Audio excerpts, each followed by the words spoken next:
Olá, meu nome é Juliana Gomes, sou professora de Ciências de Biologia e hoje vou apresentar para vocês, alunos do 5º ao 9º ano do Ensino Fundamental, uma palestra para complementar o que vocês acabaram de ver no vídeo. Irei falar sobre os recursos naturais, a biodiversidade, os biomas brasileiros, dentre outros assuntos.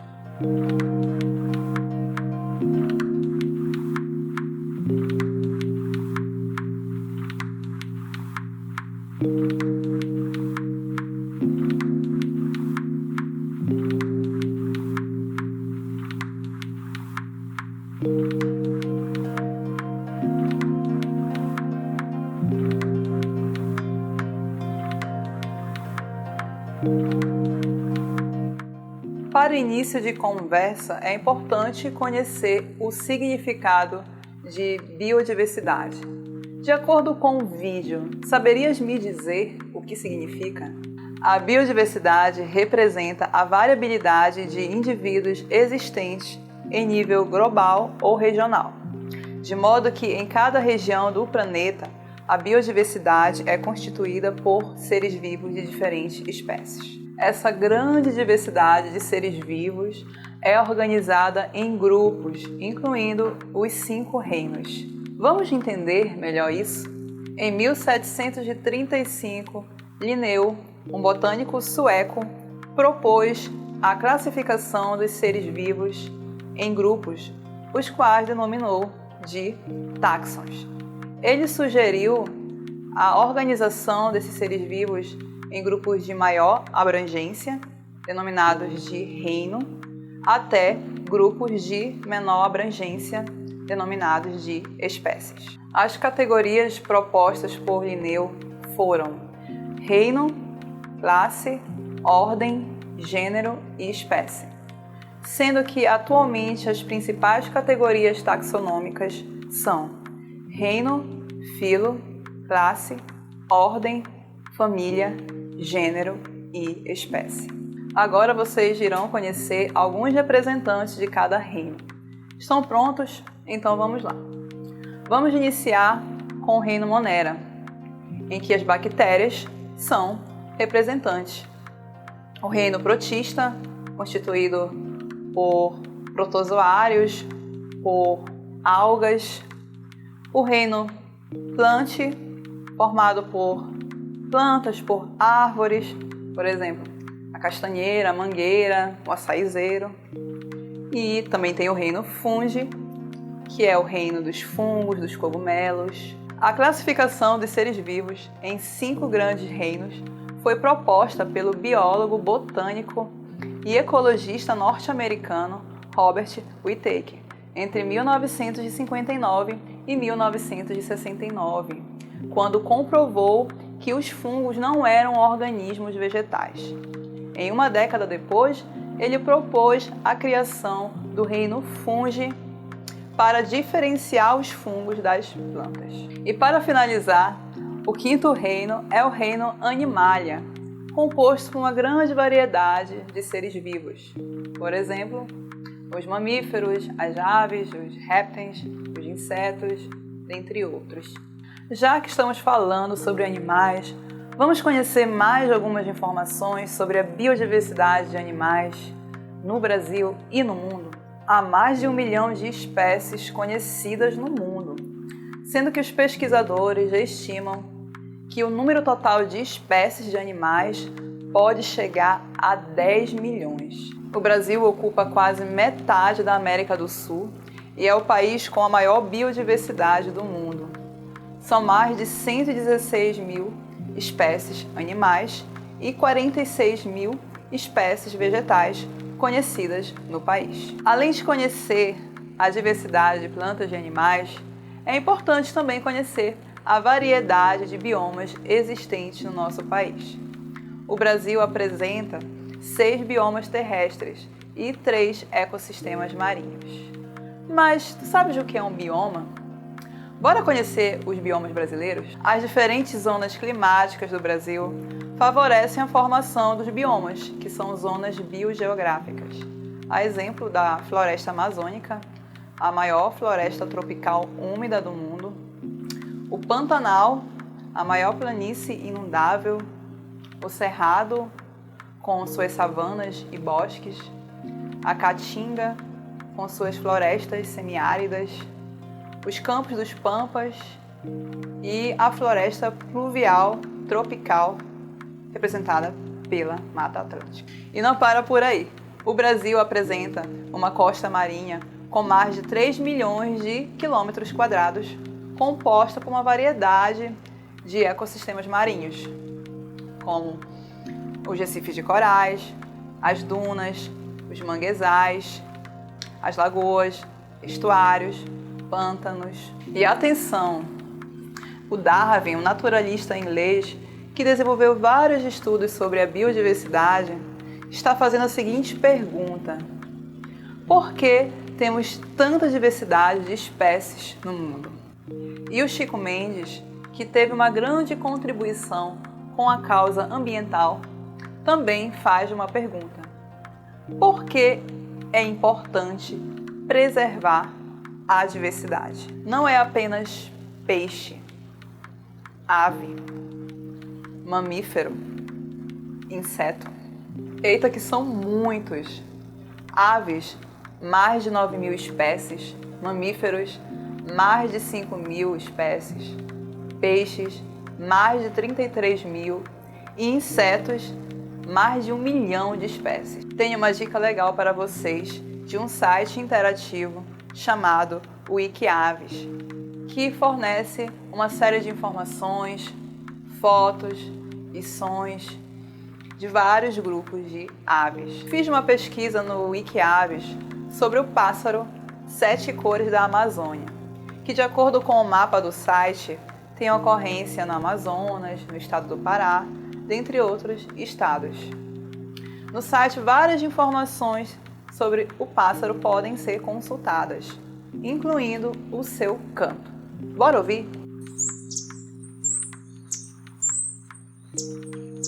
Após ouvir o canto, fiquei até inspirada e com vontade de pesquisar sobre mais pássaros. O Wikiaves é uma dica bem legal mesmo. Com tantos hábitats diferentes, os seres vivos se adaptam a cada um deles. E o Darwin apareceu novamente para nos dizer que uns fazem isso melhor que os outros. Os animais que vivem na Caatinga, por exemplo, precisam estar preparados para viver lá. A pouca disponibilidade de água e o sol muito forte são apenas alguns dos fatores. Outras necessidades de adaptação são referentes ao tipo de solo, aos outros animais, à vegetação, como é o caso do cacto, por exemplo, que tem as suas folhas modificadas em espinhos para evitar a perda excessiva de água. Aqueles que melhor se adaptam ao clima, aos predadores e ao ambiente tendem a permanecer existindo. Lembra do bicho-pau lá do vídeo? Aquele animal que parece um galho e, através disso, se protege contra predadores? Isso caracteriza o mimetismo. O mimetismo é uma característica adaptativa de alguns animais e plantas para obter vantagens. E um dos maiores objetivos do mimetismo é a proteção contra predadores. Outras das suas funções são relacionadas ao acasalamento, à alimentação e também para confundir presas. Outra maneira de se proteger contra predadores é através da produção de veneno, que também serve para capturar presas. Um exemplo de animal que produz veneno é a cobra coral, que está representada na imagem. Percebeste que estamos falando muito sobre relações de seres vivos entre si, de seres vivos com o ambiente em que vivem. Isso caracteriza a ecologia, que também foi apresentada no vídeo. Ecologia é um termo formado pela junção das palavras gregas oikos e logos, que significam respectivamente casa e estudo. Portanto, ecologia faz uma referência ao estudo da casa de cada organismo do planeta. Como vimos, a ecologia baseia-se em relações. Porém, nem sempre essas relações têm o seu equilíbrio respeitado, prejudicando a vida de vários seres vivos. Como podemos observar ao analisar a influência humana na diminuição de espécies no Brasil e no mundo. O ser humano afeta a diversidade de espécies através da caça, da exploração desenfreada dos recursos naturais, da poluição, dentre outras ações prejudiciais. É importante também compreender as adaptações culturais e naturais da humanidade em relação ao meio em que vive. Por exemplo, os esquimós se protegem do frio através da confecção de roupas feitas com peles de animais e também ao se alojar em suas casas de gelo, chamadas de iglus. Além disso, a produção de instrumentos que facilitam a caça também são um exemplo de adaptação do homem em relação à natureza. Vimos que a humanidade depende muito da natureza, porém, nem sempre a natureza é utilizada de forma equilibrada. O equilíbrio entre o uso dos recursos e a exploração é um grande desafio da humanidade em relação à preservação dos recursos naturais. Como vivemos em um único planeta, todos os seres vivos de todas as espécies têm uma grande importância, pois vivemos em uma grande relação ecológica. Não há lado de fora.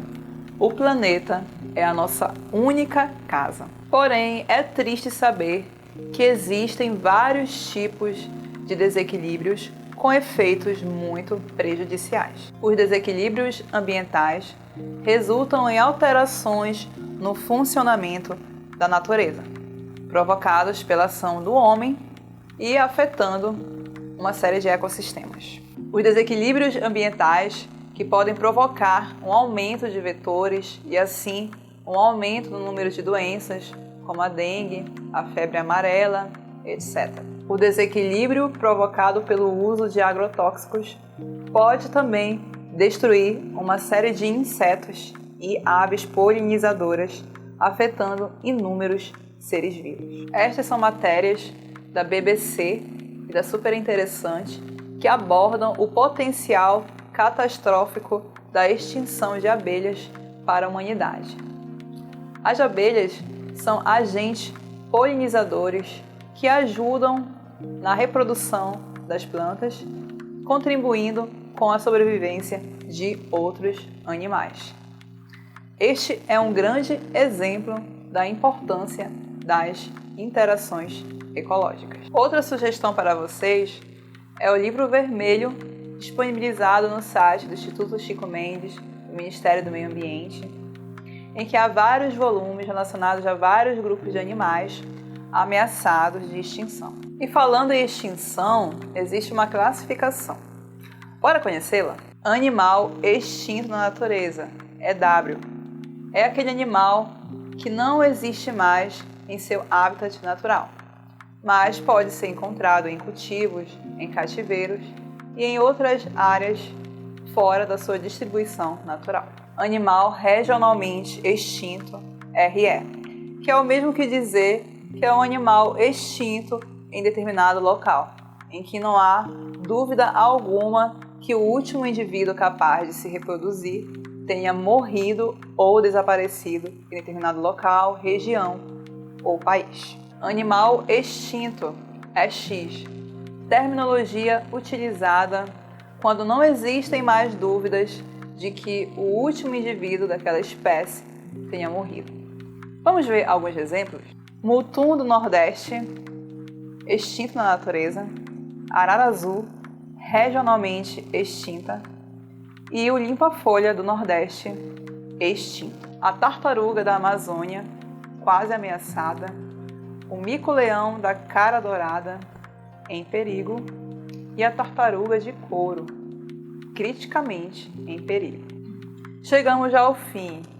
Espero que tenham gostado do vídeo, da palestra e principalmente conhecido e aprendido um pouco mais sobre a nossa rica biodiversidade, além da importância de cuidar da nossa casa, o meio ambiente em que estamos inseridos e estabelecendo várias interações.